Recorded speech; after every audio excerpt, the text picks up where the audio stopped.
در سپتامبر 2015 پلیس بریستول با یکی از تکان دهنده ترین پرونده‌هایی روبرو شد که انگلستان در سالهای اخیر به خودش دیده بود. ماجرایی که با یک رابطه عاشقانه شروع شد و با یک حمله اسیدی بیرحمانه به پایان رسید. پرونده‌ای که زندگی مارک فان دانگن رو برای همیشه تغییر داد و نام برلین والاس رو برای همیشه در لیست خطرناک‌ترین مجرمان ثبت کرد. مارک فان دانگن، مهندس 29 ساله هلندی، برای کار به بریستول آمده بود. در سال 2015 با زنی به نام برلینا والاس آشنا شد. یک رابطه کوتاه، پرتنش و احساسی. دوستان مارک گفته بودند که رابطه‌شان بی‌ثبات بود. مارک چند بار قصد جدایی داشت، اما هر بار با گریه‌ها، تهدیدها و اصرارهای برلینا دوباره برمیگشت. تابستون همون سال مارک بالاخره تصمیم گرفت رابطه‌شون رو قطع کنه، اما از همون روزهای اول رفتار برلینا عجیب و نگران کننده شده بود.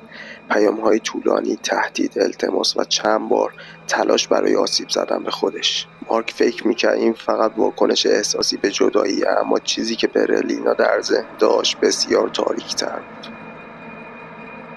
23 سپتامبر 2015 حدود ساعت 3 بامداد مارک در آپارتمانش خواب بود. برلینا وارد اتاق شد و ظرف اسیدم در دستش.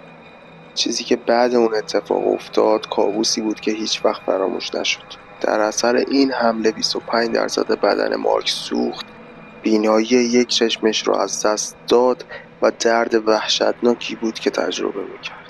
مارک چندین عمل جراحی سخت پشت سر گذاشت. ماه‌ها در بیمارستان بستری بود. پلیس بارها از او بازجویی کرد و مارک با وجود درد شدید حقیقت را گفت. این کار برلینا بود. اما در نهایت بعد از گذشت 1 سال تلاش مارک تصمیم گرفت خودش را از درد رها کنه. او درخواست مرگ داوطلبانه داد و در ژوئیه 2017 از دنیا رفت. برلینا در دادگاه ادعا کرد که مارک خودش اسید ریخته، اما شواهد پزشکی، پیامک‌ها و شهادت دوستانشون همه علیه او بود.